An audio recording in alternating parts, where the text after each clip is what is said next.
नमस्कार, महुआ खबर देख रहे हैं आप। मैं हूं आपके साथ सबा शाहिद शेख। उत्तर प्रदेश उत्तराखंड की बड़ी खबरों से कराएंगे आपको रूबरू।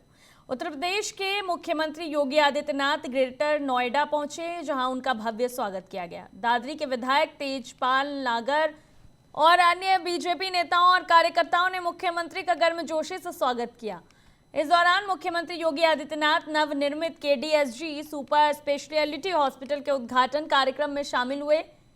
कार्यक्रम की शुरुआत हवन और पूजा अर्चना के साथ हुई, जिसमें मुख्यमंत्री ने भी भाग लिया। इसके बाद उन्होंने विधिवत रूप से केडीएसजीसी सुपर स्पेशलिटी हॉस्पिटल का शुभारंभ किया। यह अस्पताल ग्रेटर नोएडा के इकोटेक 3 थाना क्षेत्र के अंतर्गत सेक्टर 10 में स्थित है। इस अस्पताल की स्थापना भारत के पूर्व महान क्रिकेटर कपिल देव और आने जाने माने उद्योगपति सुनील कुमार गुप्ता की संयुक्त पहल से की गई। आधुनिक सुविधाओं से लैस ये सुपर स्पेशलिटी अस्पताल क्षेत्र के लोगों को बेहतर और उन्नत स्वास्थ्य सेवाएं प्रदान करेगा। स्थानीय लोगों और नेताओं का मानना है कि केडीएसजी हॉस्पिटल के शुरू होने से गौतम बुद्ध नगर और आसपास के क्षेत्रों में स्वास्थ्य सेवाओं को नई मजबूती मिलेगी। इससे मरीजों को बेहतर इलाज के लिए दूर जाने की जरूरत कम होगी और क्षेत्र के स्वास्थ्य ढांचे को भी बड़ा लाभ मिलेगा। कपिल देव जी आपको, सुनील गुप्ता जी को इस केडीएसजी सुपर स्पेशलिटी हॉस्पिटल के लिए प्रदेश सरकार की ओर से हृदय से बधाई देता हूं, अपनी शुभकामनाएं देता हूं।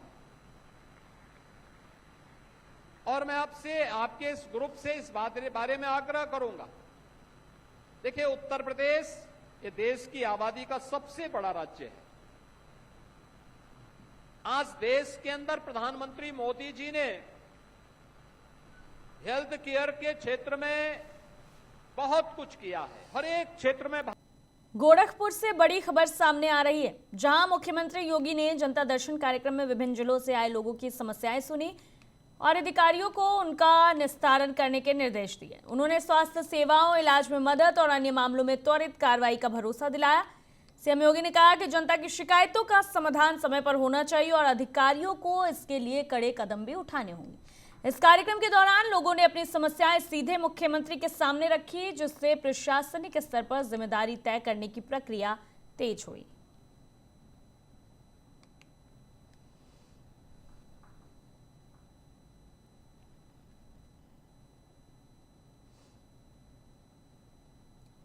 आजमगढ़ से बड़ी खबर सामने आई है, जहां थाना निजामाबाद क्षेत्र अंतर्गत सेंटरवा में पुलिस और अपराधियों के बीच भिड़ंत हुई। इस भिड़ंत में गौकशी की घटना में संलिप्त मेराज नामक शातिर गौ तस्कर घायल और गिरफ्तार हुआ, जिसमें उसके दाहिने पैर में गोली लगी है। पुलिस टीम पर हुई जानलेवा फायरिंग के जवाब में उन्होंने आत्मरक्षा में कार्रवाई की। मौके से अवैध तमंचा, जिंदा और खोखा कारतूस और चोरी की मोटरसाइकिल भी बरामद की गई है। घायल बदमाश पर गौवध निवारण अधिनियम, आर्म्स एक्ट, गैंगस्टर एक्ट, चोरी, मारपीट, फायरिंग, आपराधिक षड्यंत्र और पशु क्रूरता जैसे 17 से अधिक गंभीर मुकदमे दर्ज है। पुलिस ने बताया कि अन्य फरार आरोपी नासिर की गिरफ्तारी के लिए दबिश जारी है। इस अभियान को पुलिस ने अपराध एवं गौ तस्करी के खिलाफ बड़ी सफलता बताया है। दिनांक 4/3/2026 को थाना निजामाबाद पुलिस सेंटरवा में होली के परिपेक्ष से रात्रि में चेकिंग कर रही थी। चेकिंग के दौरान एक बिना नंबर प्लेट की मोटरसाइकिल, जिसपे अभियुक्त मेराज एवं उसका साथी नासिर सवार थे, आए। उन्होंने पुलिस को देखते ही फायरिंग शुरू कर दी। जवाबी कार्रवाई में पुलिस ने फायरिंग की, जिसमें अभियुक्त मेराज पुत्र सूफियान, जो कसाई मोहल्ला थाना निजामाबाद का रहने वाला है, उसके दाहिने पैर में गोली लगी एवं उसका साथी वहां से फरार हो गया। मिराज को घायल अवस्था में जिला अस्पताल भिजवाया गया। मिराज के ऊपर विभिन्न थानों में गौवध सहित लगभग 17 से ज़्यादा मुकदमे पंजीकृत हैं। साथ ही साथ अभियुक्त मिराज के पास से एक अवैध तमंचा, 2 जिंदा कारतूस, 2 खोखे, एक एंड्रॉयड मोबाइल एवं एक बिना नंबर प्लेट की मोटरसाइकिल के जेसी चौराहे के वाजिदपुर रोड स्थित उत्सव मोटल में गुरुवार सुबह करीब 9 बजे अचानक भीषण आग लग गई। आग लगते ही मोटल परिसर में अफरा तफरी मच गई और कुछ ही देर में लपटे और काला धुआं दूर दूर तक दिखाई देने लगा। घटना की सूचना मिलते ही स्थानीय लोगों ने तुरंत पुलिस और दमकल विभाग को जानकारी दी। सूचना पर फायर ब्रिगेड की कई गाड़ियां मौके पर पहुंची और आग बुझाने का अभियान शुरू किया। दमकल कर्मियों ने घंटों की कड़ी मशक्कत के बाद आग पर काबू पाया। आग की गंभीरता को देखते हुए प्रशासन ने एहतियात के तौर पर आसपास के इलाके को खाली करा दिया ताकि किसी भी प्रकार की जनहानि ना हो सके। प्राथमिक जानकारी के अनुसार आग लगने से मोटल के अंदर रखे गए कई सामान जलकर खाक हो गए, जिससे भारी नुकसान की आशंका जताई जा रही है। हालांकि अभी तक नुकसान का सही आकलन नहीं हो पाया है। फिलहाल आग लगने के कारणों का पता नहीं चल सका है। शुरुआती जांच में विद्युत शॉर्ट सर्किट सहित अन्य संभावित कारणों को ध्यान में रखकर जांच की जा रही है। पुलिस और प्रशासन की टीम मौके पर मौजूद है और पूरे मामले की जांच में लगी हुई है।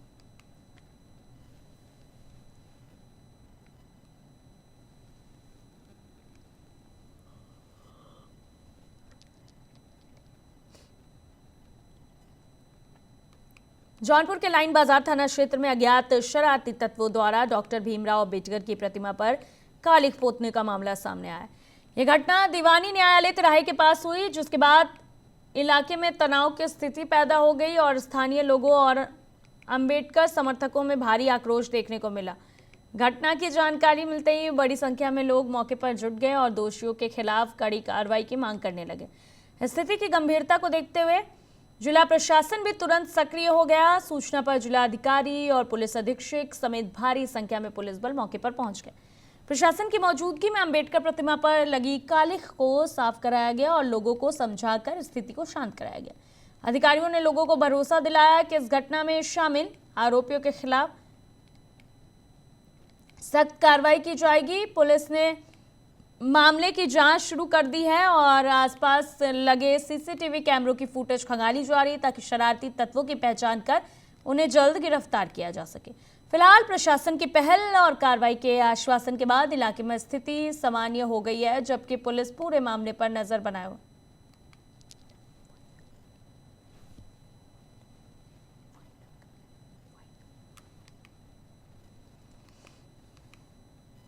कन्नौज जिले में होली के दौरान हुड़दंगा मचा रहे दबंगों ने पुलिस पर ही हमला कर दिया। झगड़े की सूचना पर गांव पहुंचे एक दरोगा को हमलावरों ने घेर कर ईंट पत्थरों से हमला कर गंभीर रूप से घायल कर दिया।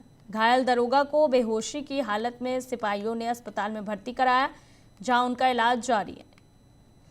घटना छिबरा मऊ कोतवाली क्षेत्र के भगवंतपुर गांव की बताई जा रही है। जानकारी के अनुसार गांव में होली के दौरान कुछ लोग नशे में धुत होकर झगड़ा और हंगामा कर रहे थे। घटना छिबरा मऊ कोतवाली क्षेत्र के भगवंतपुर गांव की है। शुरुआती जानकारी के अनुसार गांव में होली के दौरान नशे में धुत कुछ युवक झगड़ा और हंगामा कर रहे थे।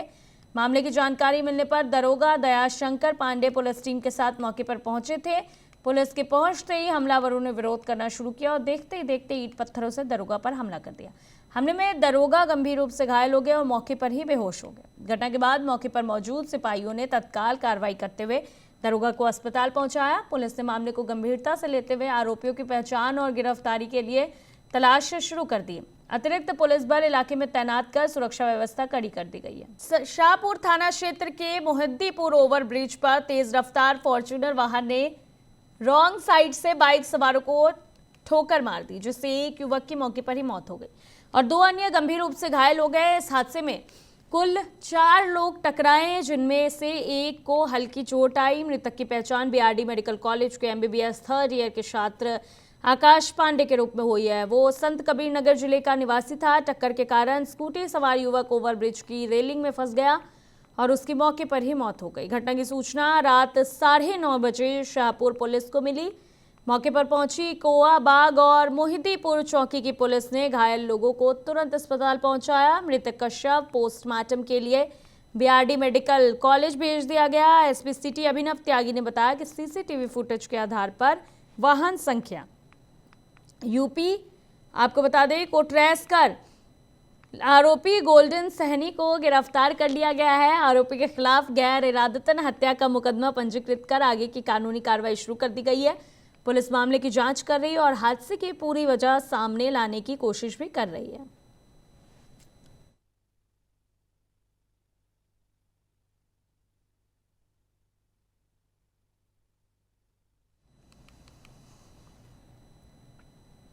उत्तराखंड की राजनीति में इन दिनों आजाद समाज पार्टी के अंदर बड़ा राजनीतिक हलचल देखने को मिल रहा है। पार्टी के प्रदेश अध्यक्ष महक सिंह को पद से हटाकर लेखराज गौतम को नई जिम्मेदारी सौंप दी गई है।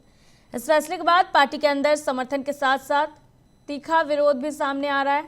कई कार्यकर्ता सोशल मीडिया पर खुलकर सवाल उठा रहे हैं कि आखिर लेखराज गौतम कौन है।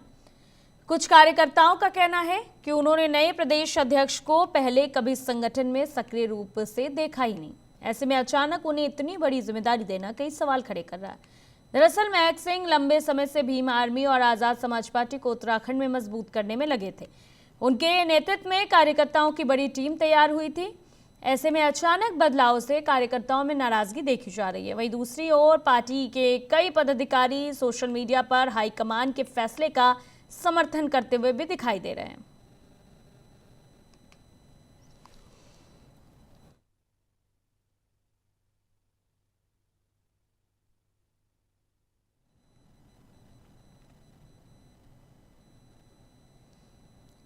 उत्तर प्रदेश के मुरादाबाद से सिस्टम को शर्मसार करने वाली एक तस्वीर सामने आई है, जिसने प्रशासनिक व्यवस्था और स्वास्थ्य सेवाओं पर कई सवाल उठाकर रख दिए।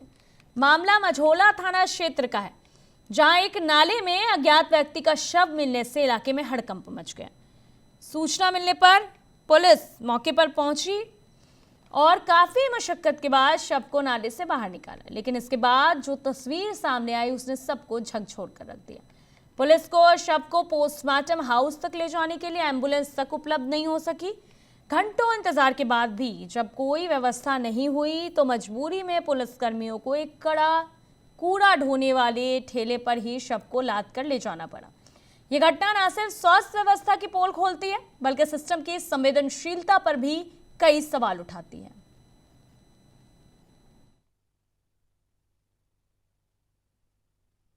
सामने आई, आपको बता दें कि शव को जो है वो ठेले में लेकर जाना पड़ा। ये सामने आने के बाद जो है तमाम तरह के सवाल जो हैं वो स्वास्थ्य व्यवस्था को लेकर उठने लगे। सिस्टम को शर्मनाक जो तस्वीर सिस्टम के सामने आई है, किस तरह से लापरवाही है ये कि एम्बुलेंस नहीं मिला मौके पर और फिर जो है वो ठेले में शव को ले जाया गया। इस तरह की तस्वीर आने से इलाके में भी हड़कंप मच गया। तमाम तरह के सवाल जो है वो स्वास्थ्य व्यवस्था पे उठ रहे हैं कि आखिर जब जरूरत पड़ रही है तब एम्बुलेंस जो है वो मौके पर नहीं पहुंच रही और शव को जो है वो ठेले पर लेके जाना पड़ रहा है।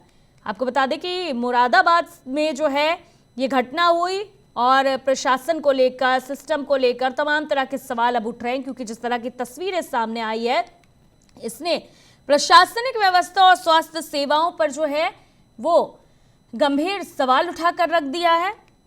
और जहां से जो आपको बता दें कि एक नाले में जो है अज्ञात व्यक्ति का शव मिला था, इससे इलाके में हड़कंप मच गई, सनसनी फैल गया, तमाम तरह की चर्चाएं होने लगी। वहीं जब पुलिस को इसकी बात की खबर मिली तो पुलिस जो है वो मौके पर पहुंची और काफी मशक्कत के बाद जो है वो पुलिस ने शव को नाले से बाहर निकाला, लेकिन इसके बाद जो तस्वीर सामने आई उसने सबको झकझोर कर रख दिया, क्योंकि पुलिस जो शव को पोस्टमार्टम हाउस तक ले जाने के लिए एम्बुलेंस वो भी पुलिस जो है वो उपलब्ध नहीं करा सकी, नहीं हो सकी। पुलिस के कहने के बाद भी जो है वो एम्बुलेंस की व्यवस्था वहां पे नहीं हो सकी और घंटों इंतजार करने के बाद जब एम्बुलेंस नहीं पहुंची तो पुलिस जो है उन लोगों को, आपको बता दें कि कूड़ा ढोने वाले ठेले पर शव को लाद कर ले जाना पड़ा। इस तरह की तस्वीर सामने आने के बाद तमाम तरह के सवाल उठ रहे हैं, सिस्टम की पोल खुल रही है और गंभीर सवाल जो है वो उठने लगे।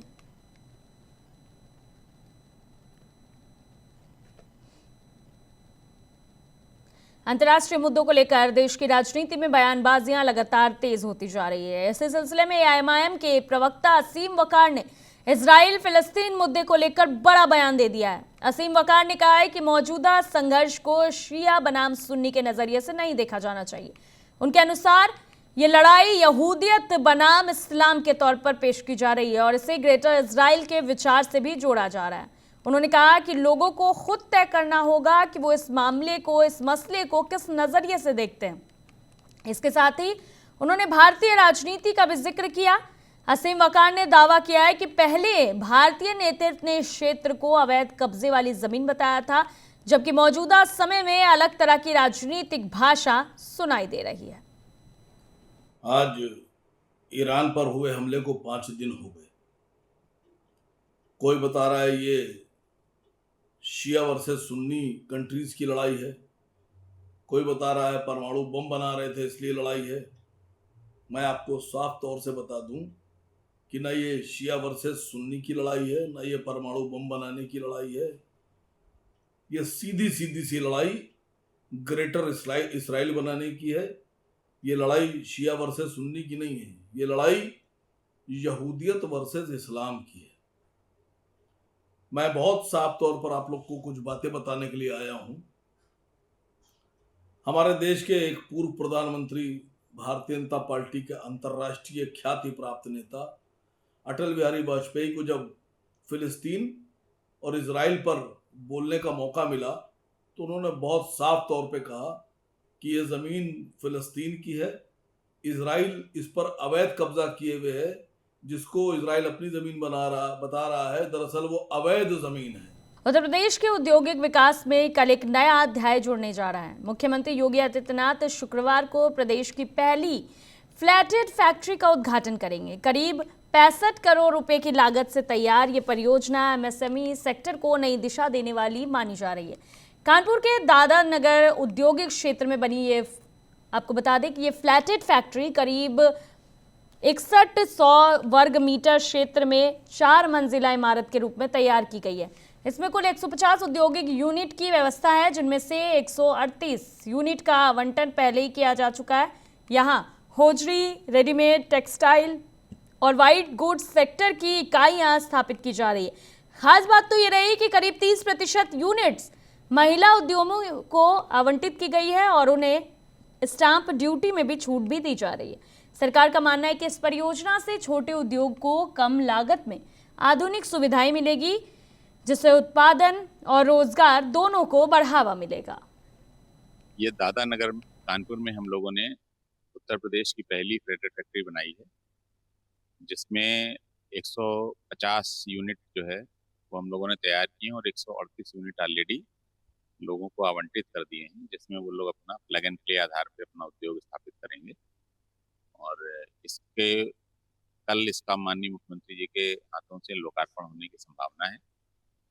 और ये मुख्य रूप से छोटे एमएसएमई जो इंडस्ट्रियल एरिया में ज़मीन नहीं ले पाते हैं या उनको ज़मीन महंगी पड़ती है, फिर उसके बाद फैक्ट्री बनवाने का खर्चा लगता है, ये उनको रेडीमेड बिल्कुल स्पेस मिल रहा है जिसमें वो अपनी मशीन लाएं और अपना कार्य प्रारंभ कर दें। तो ये प्रदेश की पहली तैयार हो गई।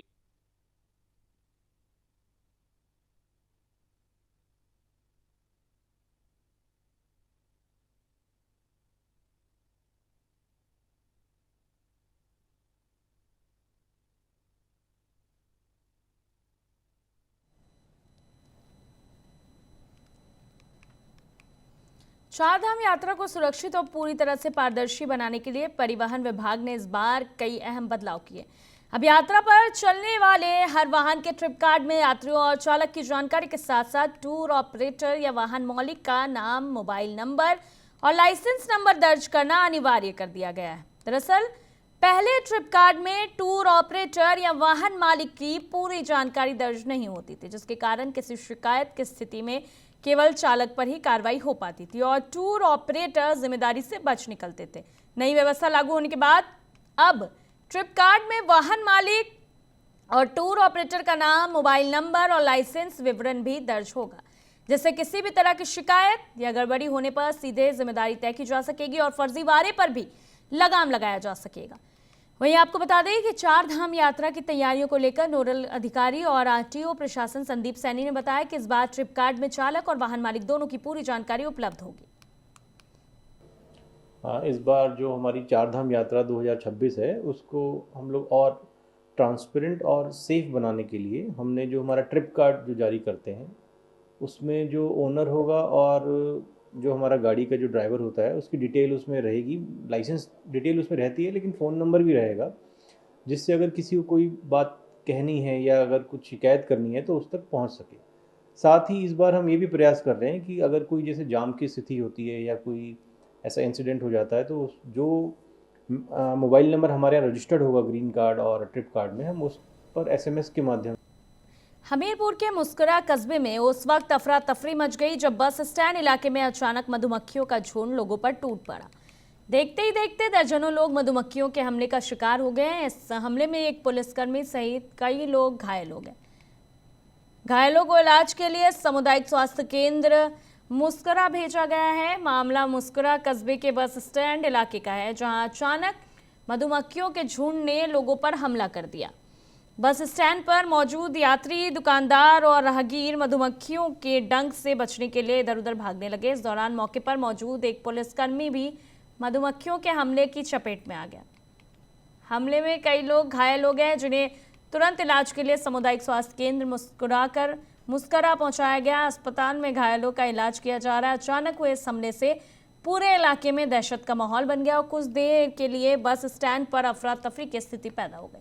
स्थानीय लोगों का कहना है कि जिस तरह से आपको बता दें कि ये मधुमक्खियों का हमला हुआ है, उस पर स्थानीय लोगों का कहना है कि बस स्टैंड के पास किसी पेड़ या इमारत में मधुमक्खियों का छत्ता था, जिसे छेड़छाड़ या किसी वजह से मधुमक्खियां आक्रामक हो गई। फिलहाल घायलों का इलाज जारी है और स्थिति अब सामान्य बताई जा रही है।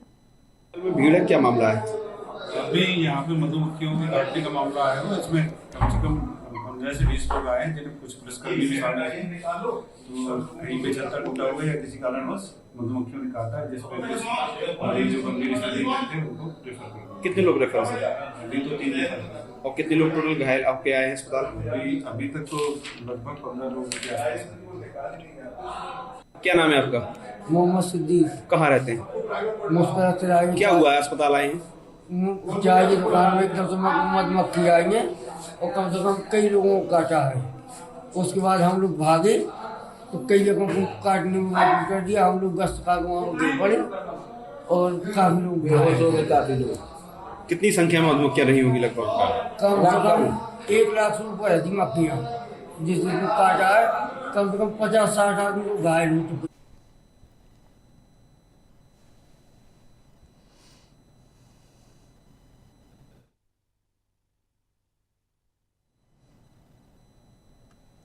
होली का पर्व राजधानी देहरादून में जहां रंग और उल्लास के साथ मनाया गया, वहीं जश्न के बीच कई हादसे भी सामने आए। होली के दिन अलग अलग घटनाओं में बड़ी संख्या में लोग घायल हुए, जिसके बाद उन्हें इलाज के लिए दून अस्पताल पहुंचाया गया। राजधानी देहरादून के प्रमुख दून अस्पताल में होली के दिन कुल 610 मरीज इलाज के लिए पहुंचे। इनमें से 44 मरीजों की हालत गंभीर होने के कारण उन्हें अस्पताल में भर्ती करना पड़ा। अस्पताल प्रशासन के मुताबिक करीब 45 लोग सड़क दुर्घटनाओं में घायल होकर अस्पताल पहुंचे, वहीं 26 लोग आपसी मारपीट की घटनाओं में चोटिल हो गए। इसके अलावा 123 मरीज ऐसे थे जो खुद गिरने या अन्य कारणों से घायल हुए थे। इन घटनाओं में 2 लोगों की मौत भी हो गई, जबकि 6 मरीजों का इलाज फिलहाल अस्पताल की इमरजेंसी में चल रहा है। होली के दौरान बड़ी संख्या में घायलों के पहुंचने से अस्पताल की इमरजेंसी में भी काफी दबाव देखने को मिला। हालांकि डॉक्टरों और मेडिकल स्टाफ ने लगातार मरीजों का इलाज कर स्थिति को संभालने की कोशिश की।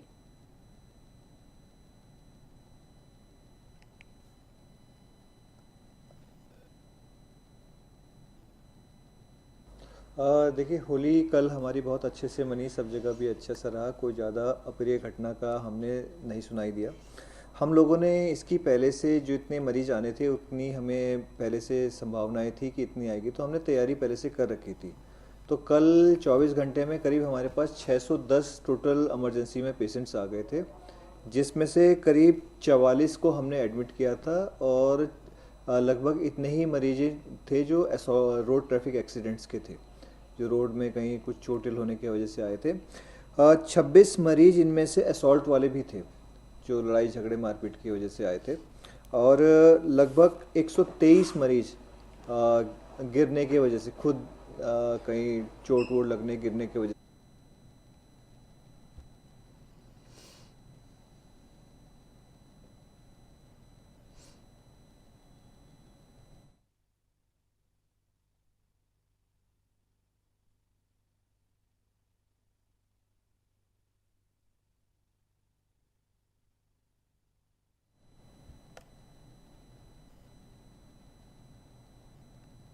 अलीगढ़ जिले में स्क्रैप कारोबारी के घर हुई लूट की वारदात का पुलिस ने मात्र 24 घंटे में खुलासा कर दिया है। इस मामले में 5 आरोपियों की गिरफ्तारी भी हो चुकी है, जबकि एक आरोपी अभी भी फरार है और उसकी तलाश भी जारी है। वरिष्ठ पुलिस अधीक्षक नीरज कुमार जादौन ने बताया कि गिरफ्तार आरोपियों के कब्जे से लूटे गए सोने का कंगन, 7,500 रुपये नगद और एक अवैध तमंचा बरामद किया गया है। पकड़े गए आरोपियों में से एक हरियाणा के फरीदाबाद का, दूसरा बुलंदशहर का और 3 आरोपी जो हैं वो अलीगढ़ के निवासी बताए जा रहे हैं। एसएसपी ने प्रेस वार्ता में कहा है कि घटना के तुरंत बाद पुलिस ने कई टीमों को लगाया और त्वरित कार्रवाई करते हुए 24 घंटे के अंदर आरोपियों को पकड़ लिया। फरार आरोपी की गिरफ्तारी के लिए पुलिस लगातार दबिश दे रही है। पुलिस ने मामले का खुलासा करते हुए स्थानीय लोगों को सुरक्षा के प्रति सतर्क रहने की भी सलाह दी है।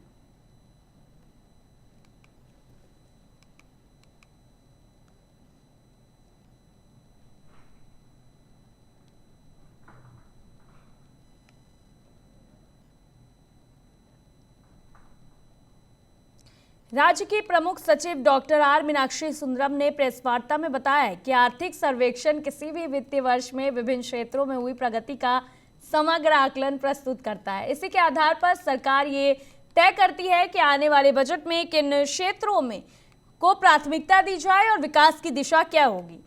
उन्होंने ये भी बताया कि पिछले साल से बजट से पहले आर्थिक सर्वेक्षण के प्रमुख संकेतों को साझा करने के लिए प्रेस कॉन्फ्रेंस की परंपरा भी शुरू की गई है।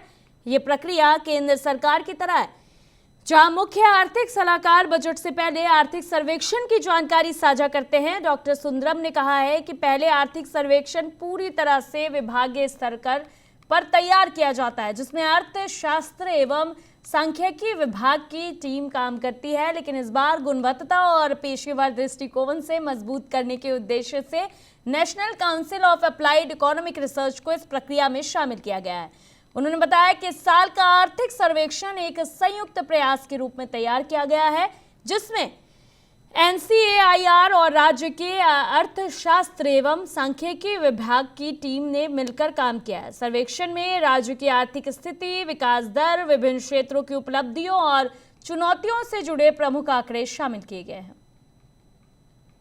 चीजें हैं ये, जैसे प्रेगनेंसी डिटेक्ट हुई है उसके बाद से ही सप्लीमेंटेशन अप्रोप्रिएट तौर पे शुरू कर दिया जाए।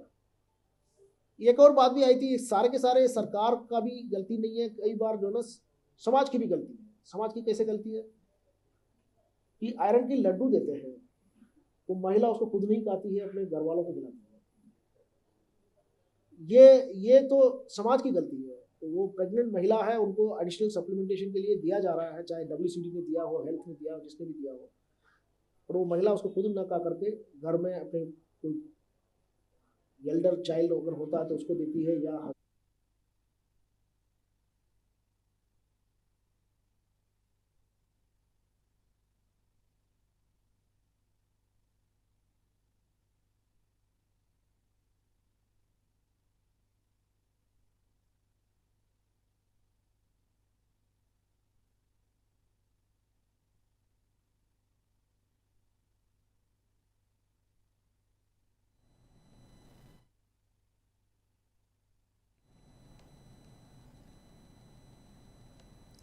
बलिया से बड़ी खबर सामने आ रही है, जहां सुखपुरा थाना क्षेत्र के बसतपुर गांव में अवैध शराब के कारोबार के खिलाफ महिलाओं का गुस्सा फूट पड़ा है। आरोप है कि पुलिस की नाक के नीचे गांव में अवैध भट्टियां धधक रही थी। इससे नाराज महिलाओं ने खुद मोर्चा संभालते हुए अवैध अड्डों पर धावा बोल दिया और शराब बनाने के उपकरणों को नष्ट कर दिया। मामला बलिया के सुखपुरा थाना क्षेत्र के बसंतपुर गांव का है, जहां लंबे समय से अवैध शराब बनाने का काला कारोबार चलने की शिकायतें सामने आती रही है। स्थानीय लोगों का कहना है कि इस जहरीली शराब के कारण अब तक कई लोग अपनी जान भी गंवा चुके हैं। लगातार हो रही घटनाओं और प्रशासन की कथित अनदेखी से परेशान होकर गांव की महिलाओं ने खुद ही कार्रवाई करने का फैसला किया। बड़ी संख्या में महिलाएं एकजुट होकर अवैध शराब के अड्डे पर पहुंची और वहां चल रही भट्टियों को तोड़ दिया। साथ ही शराब बनाने के लिए इस्तेमाल होने वाले लहन और अन्य उपकरणों को भी नष्ट कर दिया गया। बन जाए सोचना, प्रशासन कहता कि ठीक बा हमके बंद करन जाए, लेकिन वो लोग 15,000 रुपया देते हैं, हम लोग चुराते हैं। हम कैसे आए? ये बोल रही सुनील को मैंने जो शराब बनाता है वो ये बात कहा है कि 15,000 रुपया महीना प्रशासन को हम देते हाँ हैं। देते हैं, तब हम चुआते हैं दारू। अच्छा, हाँ, काहे लिए हम दारू बंद करें? हमके ना बंद होई, हमके फॉर्म से हमके बेले बन जा, सोचना प्रशासन कहता कि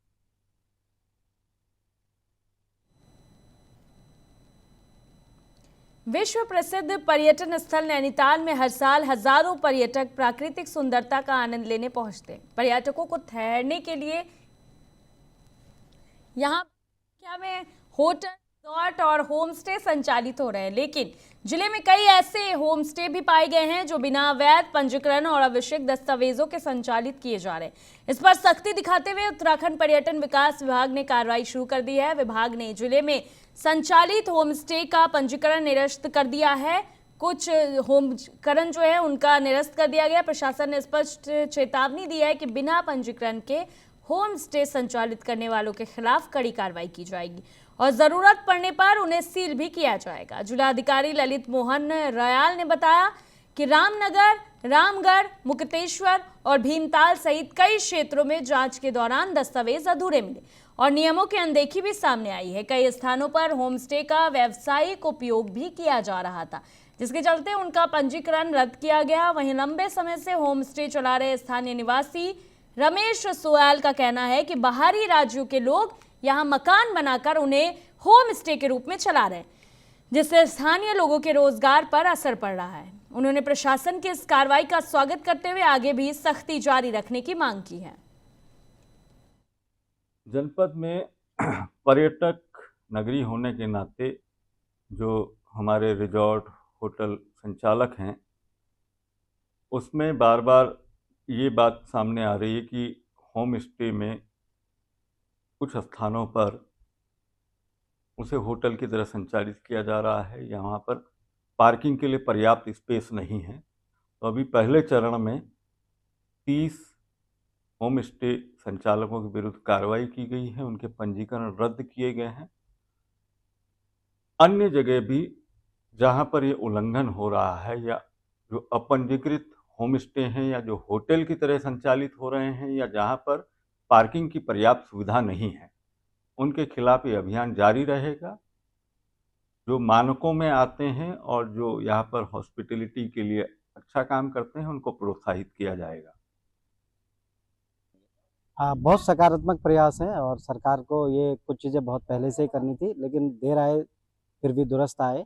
और जो प्रयास हो रहे हैं वो बहुत अच्छे प्रयास है, क्योंकि सरकार का एक आइडिया था कि इसको रोजगार परक बनाया जाए और यदि इस तरह के प्रयास सरकार के द्वारा हुए तो डेफिनेटली है कि ये रोजगार परक हमारा जो एक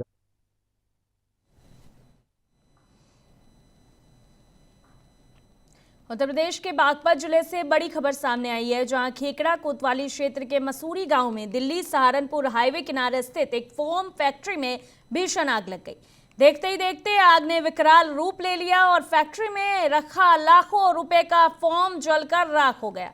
हालांकि राहत की बात यह रही कि इस घटना में किसी के हताहत होने की खबर सामने नहीं आई है। घटना की सूचना मिलते ही दमकल विभाग की कई गाड़ियां मौके पर पहुंची और आग बुझाने का अभियान भी शुरू किया। स्थानीय लोगों के मुताबिक आग लगते ही फैक्ट्री में काम कर रहे मजदूर तुरंत बाहर निकल आए, जिससे कोई जनहानि नहीं हुई। फोम जैसी ज्वलनशील सामग्री होने के कारण आग तेजी से फैल गई और उस पर काबू पाने में दमकल कर्मियों को काफी मशक्कत करनी पड़ी। कई घंटों की कड़ी मेहनत के बाद फायर ब्रिगेड की टीम ने आग पर काबू पाया। फिलहाल पुलिस और दमकल विभाग की टीमें मौके पर मौजूद है और आग लगने के कारणों की जांच भी की जा रही है। इस घटना में फैक्ट्री में रखा लाखों रुपए का फोम पूरी तरह से जलकर खाक हो गया।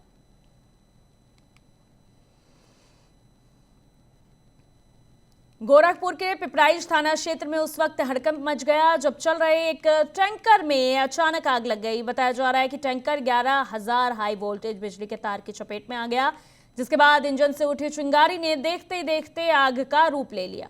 हालांकि चालक की सूझबूझ से एक बड़ा हादसा होते होते टल गया। मामला पिपराइच थाना क्षेत्र के कोनी 4 लेन तिराहे का है, जहां सड़क पार कर रहे 11,000 हाई टेंशन तार की चपेट में आने के बाद टैंकर के इंजन में चिंगारी उठी और कुछ ही देर में टैंकर के इंजन के साथ उसकी बॉडी में भी आग लग गई। सूचना मिलते ही दमकल विभाग की 4 गाड़ियां मौके पर पहुंची और कड़ी मशक्कत के बाद आग पर काबू पाया। 11:45 पर फायर स्टेशन गोलघर को सूचना प्राप्त हुई कि थाना पिपराइच अंतर्गत कोनी चौराहे पर 18 टन के एलपीजी कैप्सूल में आग लगी है। उस सूचना पर तत्काल 2 फायर टेंडर और 2 फोम टेंडर के साथ मैं FSO वहां मौके पर पहुंच करके आग को पूर्ण रूप से बुझाया गया, जिसमें कोई जीवहानि नहीं हुई। और बाद परीक्षण पता चला कि आग लगने का कारण एलपीजी कैप्सूल को 11 हाई टेंशन लाइन के टकराने से हुई है। कितना समय लगा सर, कितनी गाड़ियां? अब कुछ 2 फायर टेंडर 2 फोम टेंडर कुछ 4 गाड़ियां पहुंच करके आग को 20 मिनट में बुझा दिया गया। इसमें कोई जनहानि नहीं। जो इसमें गैस होती है पूरी गैस खत्म होगी कैसे, क्या? नहीं, गैस नहीं पकड़ पाई थी, उसके केवल गाड़ी के इंजन में ही और आगे से चेचिस ही जल पाई थी। गैस पकड़ ले तो कितना ब्लास्ट होता है? तो काफी बड़ी भीषण दुर्घटना हो सकती। गोरखपुर में एक बड़ा हादसा टल गया जब हाईवे पर जा रहे एक एलपीजी टैंकर के इंजन में अचानक भीषण आग लग गई। आग लगते ही इलाके में अफरा तफरी मच गई और हाईवे से गुजर रहे लोग सहम गए। हालांकि चालक की फुर्ती और दमकल विभाग की त्वरित कार्रवाई से समय रहते आग पर काबू पाया गया। घटना गोरखपुर के एम्स क्षेत्र के बाईपास पर कोनी चौराहे के पास की है, जहां हाईवे से गुजर रहे एलपीजी टैंकर के अगले हिस्से यानी इंजन में अचानक आग लग गई। शुरुआती जानकारी के मुताबिक शॉर्ट सर्किट के कारण इंजन में आग लगने की आशंका जताई जा रही है। घटना की सूचना मिलते ही दमकल विभाग की गाड़ियां मौके पर पहुंची और आग बुझाने का अभियान शुरू किया गया। दमकल कर्मियों ने कड़ी मशक्कत के बाद आग पर काबू पा लिया। राहत की बात यह रही कि इंजन में लगी आग एलपीजी से भरे टैंकर तक नहीं पहुंच पाई। अगर आग टैंकर तक पहुंच जाती तो बड़ा धमाका हो सकता था।